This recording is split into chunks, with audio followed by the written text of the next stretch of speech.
이재명 경기도지사가 대한민국의 정부 수립에 대해서 친일 세력과의 합작이라고 단정지은 것에 대해서 매우 부적절하다고 지적하겠습니다. 친일 논란을 일으켜서 대한민국의 정부 수립 자체를 폄훼하는 시도는 국민 분열을 통해 정치적 이득을 보고자 하는 매우 얄팍한 술수입니다. 민주당에서 이제 색깔론이다 이런 공격이 좀 있었는데 가만히 있는 사람을 과거의 이력으로 예를 들어 공격하는 건 색깔론입니다. 근데 본인이 나서서 분열을 조장하는 사람에 대해 가지고 지적을 하는 걸 색깔론이라 하면은 적반하장이라고밖에 할 수 없습니다. 그런데 이재명 지사만 이런 교류에 역행한다는 것은 시대착오적일 뿐만 아니라 2017년 그때의 모습과 전혀 달라진 것이 없는, 하나도 발전한 것이 없는 모습이다 이렇게 판단합니다.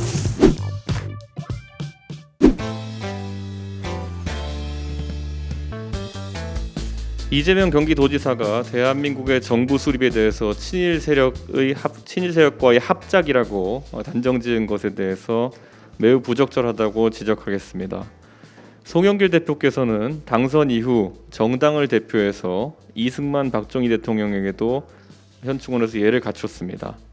이것은 2015년 문재인 대표의 당선 이후로 내려오는 민주당의 문화인 것으로 알고 있습니다. 저 또한 봉하마을에서 권양숙 여사를 찾아뵙고 국민 통합을 위해서 노무현 대통령의 명예도 앞으로 우리 당이 존중해 갈 것이라는 의사를 천명했습니다. 이것이 국민이 바라는 변화의 방향이라고 저는 생각합니다. 친일 논란을 일으켜서 대한민국의 정부 수립 자체를 폄훼하는 시도는 국민 분열을 통해 정치적 이득을 보고자 하는 매우 얄팍한 술수입니다. 이미 이재명 지사는 2017년에 출마할 때 이승만 대통령과 박정희 대통령 묘소는 참배할 수 없다며 분열의 정치를 본인의 정체성으로 삼았던 적이 있습니다. 이번에는 유사한 논란을 의식한 것인지 이승만 박정희 대통령 묘소를 참배하지 않기 위해 아예 모든 대통령 묘소를 참배하지 않는 그런 황당한 판단까지 했습니다. 민주당은 분열의 길을 미래로 삼을 것인지 갈수록 궁금해집니다.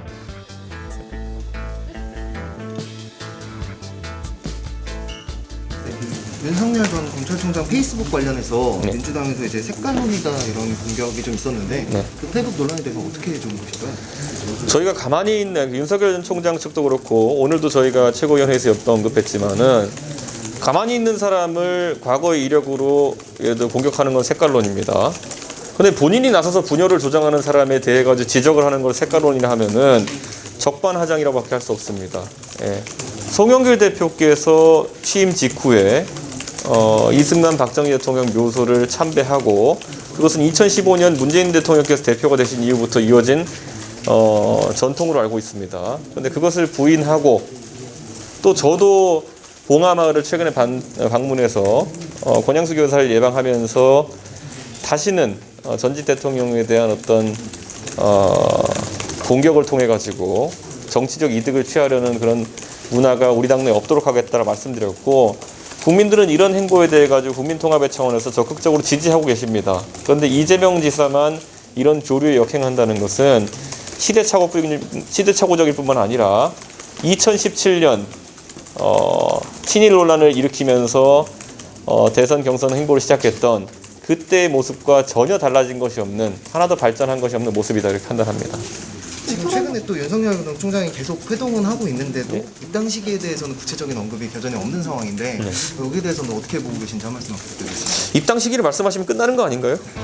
그렇기 때문에 저는 그 과정에서 여러 고민과, 그리고 또 윤석열 총장도 정치를 같이 하는 분들이 많을 거 아닙니까? 그분들과의 소통 과정을 겪고 있는 것이다. 저는 이 정도로 판단하고 있습니다. 네, 감사합니다.